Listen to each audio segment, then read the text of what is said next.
19 سال بعد چې دنو د فرانس نه یو پاکستانی راغی چې هغه ته 177 رشتہ دار استقبال لورغلی هلته دومره غاڼه وکنه په ایرپورټ کې چې ټول خلک حیران کو انتظامیه والا هم حیران او بل داسې و چې چرته یو سیاسي کس را رواني یو غټ کس را رواني هغه د استقبال لپاره د خلک جمع شوی دومره خلک ولکه هلته په اسلام آباد په ایرپورټ کې چې دنو هلته جلسه جوړه شوی او ډیر زیات خلک ملګرو د دې کس سټوري څه ده دا بس مکمل شریکوم که تاسو د دې سټوري واورئ نو تاسو به هم ډیر زیات حیران شئ چې کنه الله پاک په دنیا کې داسې قسم خلک هم پیدا کړی دي کنه چې تاسو سوچ هم نشئ کولای دا 177 رشتہ دار چې دنو دیلا استقبال لتلی دي چې انتظامی والا چې دنو هم حیران شو چې دومره کسان چې دنو دلته ایرپورټ ته پریخي دي ښه واصل سټوري که تاسو واورئ نو تاسو به هم په دې کس باندې فخر وشي چې الله پاک دومره کلا او زړه دیلا ورکړی دی او دومره غټ زړه دیلا ورکړی دی یار په دې باره کې به تاسو وایي خو غونډې کمنټ به ضرور کوئ ملګرو سیټ چې تاسو ته نوجوان ښکاري کنه د دې نوم فاروق دی دې چې دنو 19 سال چې دنو دی په فرانس کې تیر کړلو او دې چې دا 19 سال کوم په فرانس کې تیر کړ کنه رشتہ دار چې د هر یو کور نه چې دنو دی به یو کس چې دنو الته اړاو چې کله به هغه کس واړاو کنه هغه به الته سیټل کو خو بالکل به برابر کو په دې کې چې دنو 19 سال چې دنو واغختل خا 19 سال چې دنو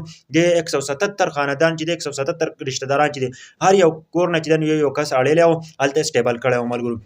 او دې بیا دا سوچو کو کنه چې پاکستان ته راشم او پاکستان کې چې نظر خلکو سره میلاو شم کله چې دا پاکستان ته راغی د استقبال تاسو کتل شي سیټ به تاسو تصویر ښکاری کنه چې خلکو ته چې دنو هارونه ور پغاړه کړل خلکو چې دنو ګولونه پورشیندې ولي چې دې چې دنو د خلکو زړونه خوشاله کړل دی الله پاک ډېر غټ زړه ور کړی دی او د چې کله بهر تر وته کنه د ایرپورټ نه دا اعلان وکړو چې چاته هم څه مشکلات نشته که چاته څه هم مشکلات وي کنه نو زه به دا ټول عمر چې دنو زه په فرانس کې تیر کما او دا خلک به زه خوشاله کم ملګرو دا چې دنو د فاروق نمیکس دا خبره وکړه ملګرو د دې چې دومره خلک وو چې هغه انتظامی والا هم حیران شو چې دومره زیات خلک چې دنو چا دلته پرې خلې ملګرو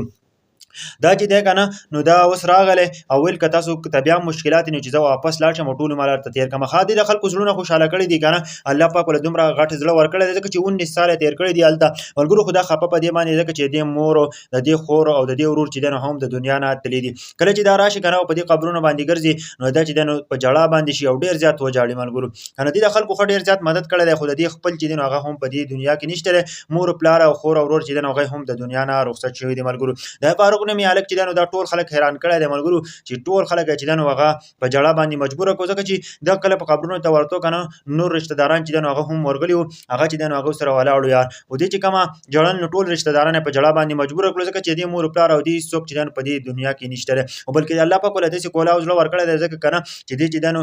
کس فرانس ته واړی ولته چې دنه سټیبل کې او واپس چې دې نو هغه نېشنل ټي هم الته واخلي او بیا پاکستان ته هم راځي ملګرو داسې کار کوي یار او دا ټول رشتہ داران چې دنه ډېر زیات خوشاله او 177 رشتہ داران چې نو دې راتلو مخله او دې چې دنو استقبال لتلو چې ټول خلک په اسلام آباد کې حیران کړو دې باره کې تاسو وایي خو کمنټ وکړئ ضرور ویډیو د نور ملګرو سره